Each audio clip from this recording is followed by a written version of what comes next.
Jar சமையல் அன்பு உள்ளவங்களுக்கு இன்றைக்கி நேரம் வணக்கம். இன்றைக்கு நாங்கள் ரொட்டி பூரி தோசை எல்லாத்துக்குமாக தொட்டு சாப்பிடக்கூடிய ஒரு கறி சேர்க்க போகிறோம். வாங்கோ பார்ப்போம். இதில் ஒரு 15 செத்தமிளகாய் எடுத்து ஊற வச்சிருக்கிறேன். இது உள்ளி 8 உள்ளி எடுத்து புறம்பா வச்சிருக்கிறேன். இஞ்சி உள்ளி பச்சை மிளகாய் இடித்து வச்சிருக்கு. பச்சை மிளகாய் வெங்காயம் தக்காளி உருளைக்கிழங்கு முந்திரி மஞ்சள் தூள் மிளகுத்தூள் உப்பு பெருஞ்சீரகம் அதோடு நாங்கள் பாவிக்கிற எண்ணெய். இந்த செத்தல் மிளகாயை அவிக்க போகிறேன். கொஞ்சம் தண்ணி பச்சை தண்ணி தான் விட்டேன். ஒரு கொதி வேற இறக்குவோம். பாத்திரம் 2வது மகள் ஆசையாக வணிகணும் தந்தா அதெல்லாம் நான் சமைக்க போகிறேன். கொதிச்சுட்டு அதுக்கு பிரட்டி போட்டு எப்படியே இறக்கலாம். அடுப்பணி பார்த்துவோம்.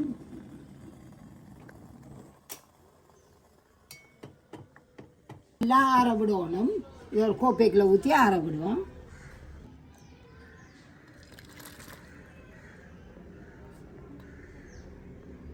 இதே பாத்திரத்துக்குள்ள நாங்கள் கொஞ்சம் தண்ணி விட போகிறேன்.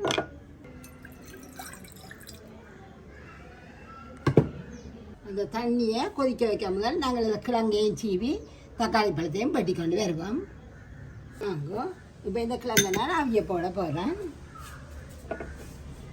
இது ஒரு அரை அவியல் அவிஞ்சு வரைக்கும் தக்காளி பழம் போடுவோம்.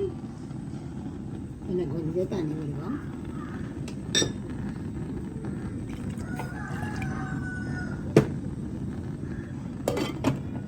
இந்த மிளகாயையும் உள்ளியையும் இது இந்த தோல் ஒன்று மடிக்கிற வெளித்தோலை உரித்து போட்டு கலட்டி வச்சிருக்கிறேன். 8 உள்ளியக்கிட்டே இருக்கும். மிளகாயை போட்டு போடுவோம். இது வந்து இது அவிச்ச தண்ணியை விட்டு நல்லா அரைச்சி கொண்டு வருவோம். முதல் வெறும் அரைங்கோ தண்ணி விடாதீங்கோ உள்ளி அரை விடாது. இதையும் போய் அரைச்சி கொண்டு வரேன். இந்த செத்த மிளகாயும் உள்ளியையும் வேறு இந்த தண்ணி எல்லாத்தையும் கொஞ்சம் கொஞ்சமாக விட்டு அப்படியே நல்லா அரைச்சி போட்டு அரைச்சாச்சு. அந்த பசுந்தான் அதை வெட்டுருக்குது. அந்த பசுந்தான் அரைச்சி எடுங்கோ. கொஞ்சம் ஒன்று இருக்குது. இந்த மாவிக்கு இல்லை. கொஞ்சம் ஒரு 3/4 பதம் பெற நாங்கள் இதை தக்காளியை போடுவோம். வாங்கோ பார்ப்போம்.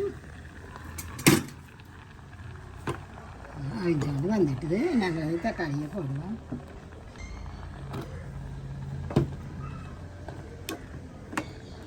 இதையும் ஒரு கொதி அவிய விடுவோம். தோல் கலர்ற மாதிரி அவிஞ்சோண்டா காணும். இதில் நான் வச்சுருக்க ஒவ்வொரு வடிவான பாத்திரங்களும் என்ற பிள்ளைகள் தான் வாங்கி தந்தது. சின்ன மகன் வேண்டுவார். கமலக்காரன் அழகானதை கண்டா வாங்குவார். சின்ன மகளும் கண்டா வணி கொண்டு ஓடி வந்துடுவார். அதே மாதிரி சின்ன மருமகனும் வேண்டுவார். வாங்குவோம். அவிஞ்சிட்டு தக்காளி தோலெல்லாம் கலந்துட்டு நல்ல இப்படியே வச்சு அடுப்பணி பாட்டுவோம். நிப்பாட்டிட்டு ஆற விட்டு அரைக்க போகிறேன்.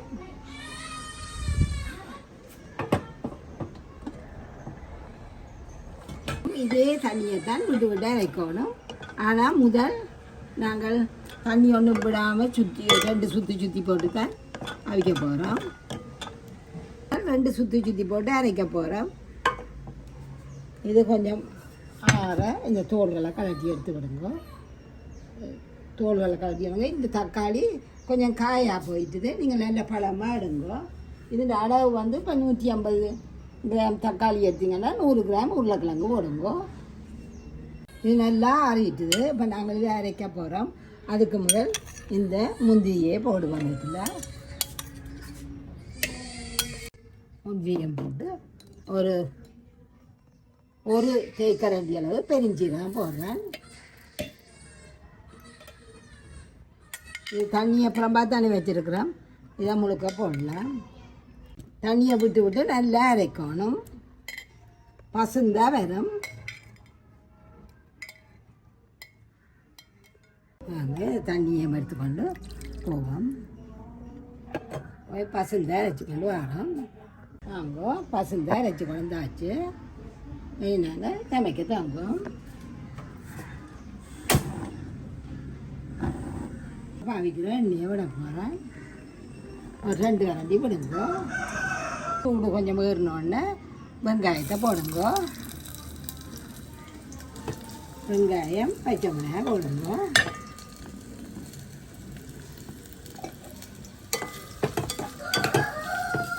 கொஞ்சம் பொன்னிறமாக வரட்டும்.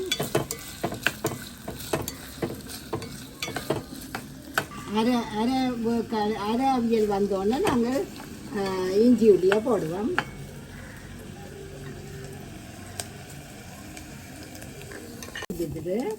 இப்போ நாங்கள் இந்த இஞ்சி உள்ளி பச்சை மிளகாய் போட போகிறோம்.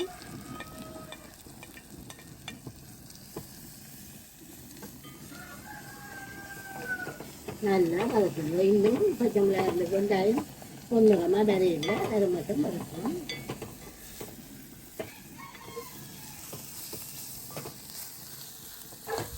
இது மரக்கறி ஒன்றும் இல்லாத நேரம் நாங்கள் செய்யக்கூடிய சாப்பாடு. நல்ல வாசமாக இருக்கும். உங்களுக்கு வாங்க இதை 2 மூடி இதையும் போடுவோம்.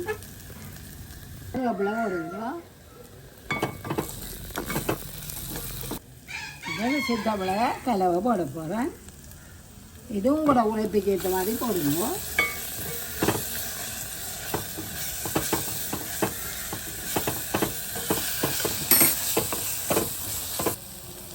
போடுறேன். தேங்காய் பூவையும் நான் தேங்காய் பூ உங்களுக்கு சொல்ல மறந்துட்டேன். பாதி அளவு எடுத்து வெங்காய வைந்ததில் மறந்தாச்சு.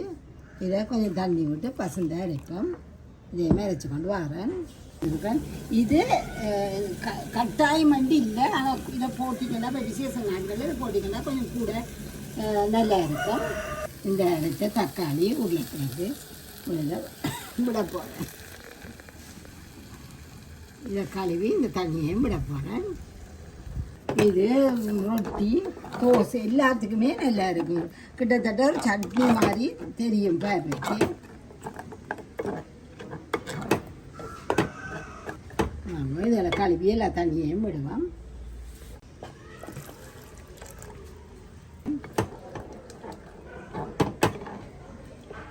உப்பையும் போட்டுட்டு மூடி விடுவோம்.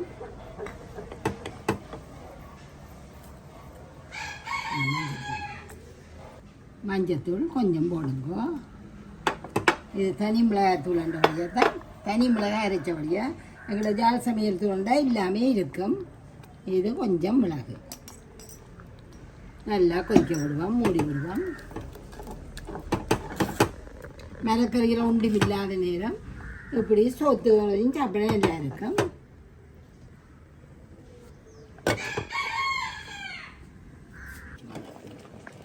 வாங்க நல்லா கொதிச்சுட்டு துளாவி கொண்டிருக்கணும். இப்போ நாங்கள் தேங்காயை போட்டுட்டு